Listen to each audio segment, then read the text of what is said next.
Ben Surxondaryo viloyati Muzrabot tumani Navro'z mahalla fuqaro yig'ini raisi Namozov Faxriddinman. Ish faoliyatimni 2025-yil 26-may oyidan boshlaganman.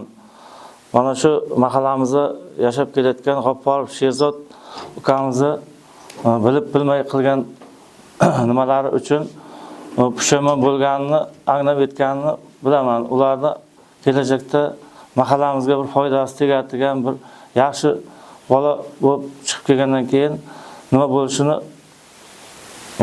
bilamiz va unga yordam beramiz. G'offorov Sherzodning dadalari G'offorov Komiljon aka mahallamizni faol a'zolaridan, o'qimishli ziyoli oiladan, onasi Jo'rayeva Oziza opamiz mahallamiz faoli. Biz uni ularning oilasi bo'lib o'tgan mana Sherzodbekni kelajakda mahallamizga foydasi tegadigan bir yaxshi inson bo'lishiga yordam beramiz. Qolaversa mana shu prezidentimizga qilib olib borayotgan ishlariga rahmat. Mana shu yoshlarga ajratayotgan nimalari, boshqa har xil nimalarga bilib bilmay qilgan ishlariga berayotgan nimalar uchun Sherzodbekka biz kelajakda yordam berib, iloji bo'lsa chiqqandan keyin mahallamizda bir yaxshi inson bo'lishiga yordam berib, o'zimiz jamoatchilik bilan Sherzodbekni qo'llab-quvvatlaymiz. Bundan kelajakdagi o'rtalikqa olishdan bog'liq yana qanday o'zgarishlar olishsiz? O'zi qanday fikrlar? Kelajakda Sherzodbekka kelgandan keyin o'taliqqa uni bir ish bilan ta'minlab, kelajakda bir yaxshi inson bo'lishiga yordam beramiz. Jamoatchi a'zolar sifatida mahallamiz bilan birga, oqsoqollar bilan birga Sherzodbekka yordam berib, biz Sherzodbekni yaxshi yigit bo'lishiga nima qilamiz? O'zi Sherzodbekni o'zi ham bir aqlli, tushungan yaxshi yigit. Mahallada ular oilasini ahamiyat o'rni qanday? Mahallada oilasi yaxshi insonlar. Ziyoli, o'qimishli, otasi ham, onasi ham, mahallamiz faol nimalardan, a'zolaridan, mahallamiz onasi Otinaysu mahallada, otasi mahallada mahalla rais bo'lib ishlagan, o'qituvchi bo'lib ishlagan, mana shu yerda qancha yordam tekkan inson. Yaxshi insonlar. Sherzodbek umuman mahallada qancha jamoat ishlarida faol qatnashib. Sherzodbek yaxshi jamoatchilik ishlarida faol qatnashib kelayotgan yoshlarimizdan. Umuman hech qanday bunday bir nima bo'lgan joylari bo'lmagan. Qandaydir bilib bilmay shu qanday ishlar qilib qo'yganligi uchun bu o'z kelajakda unga yordam berib, nasib bo'lsa bir yaxshi inson bo'lishiga nima qilamiz.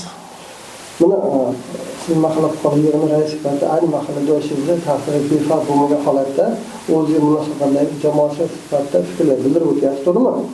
Prezidentimizda uni afv etish bilan bog'liq yana nima so'rab qo'ygan bo'ladi? Uni prezident kafilligi sifatida, mahallani murojaati sifatida. Bizlar mana shu jamoatchilik a'zolari bilan birgalikda uni afv etishini xohlaymiz. Afv etgandan keyin kelsa Sherzodbekni o'zimiz nimamizga olib, qaramog'imizga olib, uni bir yaxshi taraflarga o'zgarishiga yordam beramiz.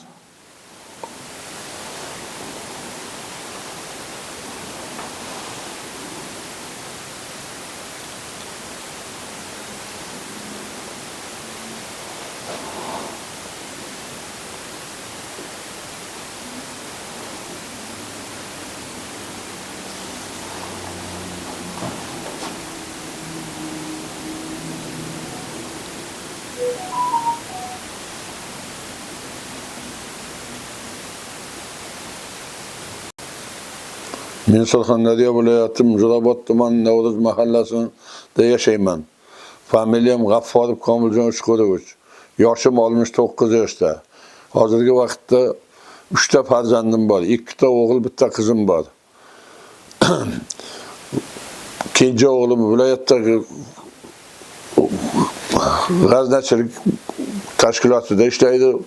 Qizim respublikada aloqa vazirligida ishlaydi. Mening katta o'g'lim G'offorov Sherzod bilib bilmay jinoyatga qo'l urib qo'ygan. Buni shundan hozirgi kunda Qashqadaryo viloyati Shayxalida o'tiribdi. Men uni ko'rgani bo'lganimda ko'zlarida yosh bilan kechirim so'rab, o'zi to'g'ri tushunib, bundan keyin bunday qiliqlar qilmasligini o'zi anglab yetdi va Men ota sifatida uni kafillikka olaman. Hurmatli prezidentimiz Shavkat Miromonovich. Odamzod bilib bilmay adashadi. Beayb Parvardigor. Farzandimni bir marta kechirsangiz buni o'z kafilligimga olib, mahallada elni xalqni xizmatini qiladigan inson qilib tarbiyalashga va'da beraman. Oldindan ham xalqqa xizmat qilib yurgan inson u. Meni o'zim mahallada rais bo'lib ishlaganman. Hozirgi kunda nafaqada dam olyapman. Yani shu farzandimni chiqib kelishiga avf etsangiz, bizni xonadonimizga juda bir yaxshi bir yordam qilgan bo'lasiz. Siz respublikamizda barcha insonlarni, barcha shunday yo'ldan bilib bilmay adashganlarni avf etuvchi insonsiz. Juda ko'p ishlarni qilyapsiz. Respublikamizda juda katta o'zgarishlar bo'lyapti. Mana shu o'zgarishlarda bizning farzandlarimdan, o'zimda ham mehnatim ham singan. Men o'zingiz bilan bosh vazirligingizda juda ko'p uchrashganman. Men viloyatda ishlaganman, shunda transport boshqarmasida boshliq bo'lganman. Endi farzandim bilib bilmay bir xato qilib shunday bo'lib qoldi. Shunga sizdan 1000 marta iltimos qilib so'raymanki, shuni avf etishingizni. Yana biz farzandlarim bilan elni xalqni xizmatini qilib, yaxshi bir oila bo'lib yurishga va'da beramiz. Men Jo'rayeva Ozoda Sherzodning onasiman. Muzrabot tumanidagi Navruz mahalla fuqarolar yig'inida yashayman. Ancha yildan beri.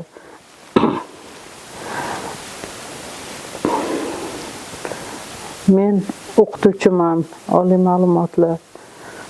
Hozirgi paytda tadbirkorlik qilaman. 5 yildan beri uy bog'cha nodavlat oilaviy maktabgacha ta'lim muassasasini yurg'izaman.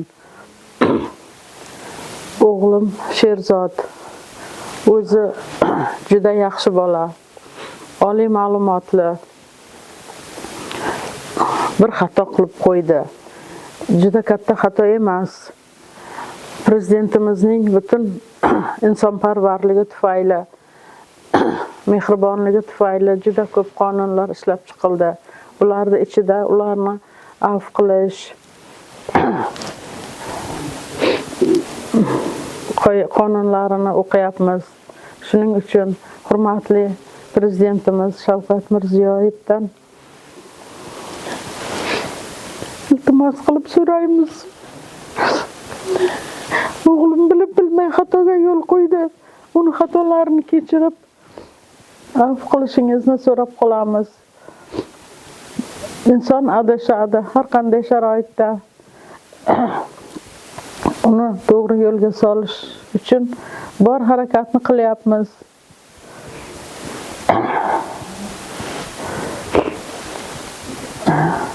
Uning oilasi bor, kelin bor, 3 ta farzandi bor. Ularni haqqi hurmatiga avf qilishingizni, sog' salomat uyda eshigimizdan kirib kelishligini so'raymiz. Hozirgi paytda juda kuchli siyosat ketyapti. Insonlarga insonparvarlik qilish, ularni to'g'ri yo'lga solish, ular uchun turli shart-sharoitlar, imkoniyatlar mavjud. Agar u uyiga kelsa, albatta mehnat qiladi. Mana bu farzandlari. Opa, gapni oldin o'g'lingiz Sherzod aytib, mana oldiga borib uchrashuvga borganingizda, uni ko'nglida umuman shu moli ruhlarni borligini his qildingizmi? Ha. Uni oldiga ko'rgani borganimizda u juda afsusda, pushaymon. Nasib bo'lsa chiqib ketsam, ko'p ishlar qilaman deb niyatlar qilyapti. Nasib bo'lsa mana farzandlarni oldiga kelsa, albatta so'zini ustidan chiqadi. El qatori biron ishni boshini tutadi. Nasib bo'lsa men unga ishonaman. Mas'ul onasi sifatida umuman Sherzodni ko'rishdagi umuman oldiga qo'ygan ezgu niyatlari, Tursunning ortida, kechimning ortida Oliy qo'ygan maqsad me'yorlariga erishmoq bilan bog'liq holatga umuman munosabat qanday? Haqiqatan sizda ishonch bormi? Albatta, ishonchim bor. Men uni o'qitganman, oliy ma'lumotli qilganman. Nasib bo'lsa yaxshi joylarda ishlashiga umid qilaman. U har qanday ishni eplab keta oladi. Faqat unga to'g'ri yo'lni ko'rsatish kerak. U ham ko'plar qatorida bir xato qilib qo'ydi. Bu xatosini kechirishingizni so'rayman, hurmatli prezidentimiz.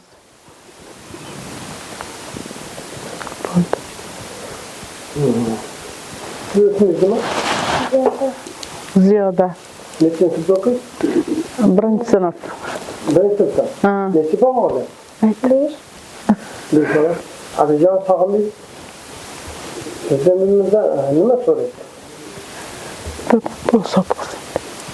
Dadamni uyga kelishimiz Abijon sog'lik. Abijonning kelishini kutyapsizmi? Prezidentimizdan Abijonning kechirim so'raysizmi? Qani aytingchi? Abijonning kechiring prezidentimizga. Hurmatli prezident, odamni kechiring deb aytdi. Hurmatli prezident, odam kechiring. Abijonning boshqa ish qilmaydimi unaqa xatolik? Abijonning boshqa ish xato qilmaydilar deychi. Otajon boshqa xato qilmaydi. U farzandlarini juda yaxshi ko'radi. Onajon kelganda olib keling bularni deb so'raydi. Shu qora ko'zlar hurmati kechirishingizni so'raymiz, hurmatli prezident. Hurmatli prezidentimiz, mana bu qilinayotgan savobli ishlar uchun biz sizdan juda minnatdormiz. Shular qatorida mening ham bolamni kechirishingizni so'rayman. U oliy ma'lumotli, har qanday ishda ishlasa, ishini uddasidan chiqa oladi. U juda mehribon, shirin so'z, farzandlariga, onasiga, otasiga juda mehr qo'ygan. Shu qatorda prezidentimizni va uning atrofidagi kishilarni duo qilib qolaman. Ilohim, umringiz uzoq bo'lsin, rizqingiz butun bo'lsin, baxtingiz bekam bo'lsin, martabai darajalaringiz bundan-da baland bo'lsin. Sog' bo'lingizlar, salomat bo'lingizlar. Farzandim bag'rimga sog'-salomat kelsin. Va bundan-da yaxshi kunlarni kutib qolamiz. Prezidentimizning qilayotgan siyosatlarini juda xursandchilik bilan kutamiz. Ilohim hammaga sog'lik, salomatlik, tinchlik, xotirjamlik, ishlariga omad, rivoj, sizlarga ham shu qatorda sog'lik, salomatlik, ishlaringizga rivoj, baraka tilab qolamiz. Ilohi amin. Assalomu alaykum, hurmatli prezidentimiz Shavkat Miromonovich Mirziyoyev. Sizga video murojaat qilishimdan maqsadim, men Yusupova Dilrabo Eshqobonova 1985-yil Surxondaryo viloyati Qumqo'rg'on tumanida tug'ilganman. Turmush o'rtog'im G'affarov Sherzod Komiljonovich 1982-yilda Muzrabot tumanida tug'ilganlar. Hozirgi kunda Qashqadaryo viloyatidagi 2-sonli jazoni ijro etish koloniyasida jazo muddatini o'tayaptilar. Bilib bilmay qilgan xatolarini jazosini o'tamoqdalar. Men sizga shuni murojaat qilmoqchimanki, afv etish komissiyasi tomonidan turmush o'rtog'im G'affarov Sherzodning ishlarini hech kimdan qarzdorligi yo'qligini, hozirgi kunda jazo muddatini o'tayotganligini hisobga olib iltimos qilib so'raymanki, oilamiz bag'riga, farzandlarimiz bag'riga qaytishini, ularni afv etishingizni, ularga yana bir bor imkoniyat berishingizni iltimos qilib so'rayman. Farzandlarim otasi kelishini intizorlik bilan kutishmoqda. Oilada erkakda o'rni bo'lgani kabi har bitta oilada, bizning oilamizda ham ularning o'rni xuddi shunaqa edi. Hozir ularning o'rni juda bilinyapti. ro'zg'orda ham, g'am tashvishda ham, bolalarda ta'lim tarbiyasida ham hammasida o'rni bilinyapti. Yaqinda yonlariga borganimda 2 soatlik uchrashuvga shu yuzlaridan shuni ko'rdimki, ularda pushaymonlik hissi juda pushaymonlik hissi juda katta bo'lyapti. Qilgan ishlaridan pushaymonligi, hayotga bo'lgan qiziqishi, farzandlarni sog'inchi ularni ancha ezib qo'yibdi.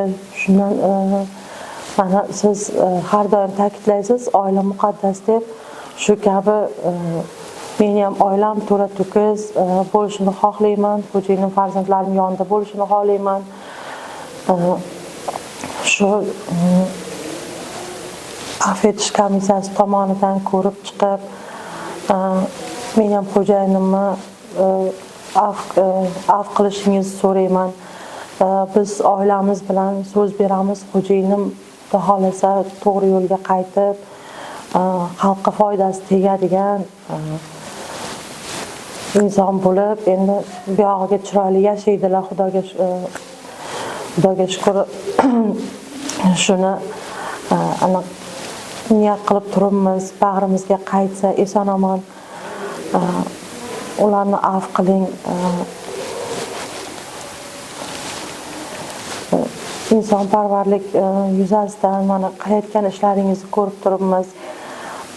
Shu jumladan shu insonlar qatorida bizni ham mana shu iltimosnomamizni ko'rib chiqib, menga, oilamga, farzandlarimga xo'jayinimni afv qilib yordam berishingizni so'rayman.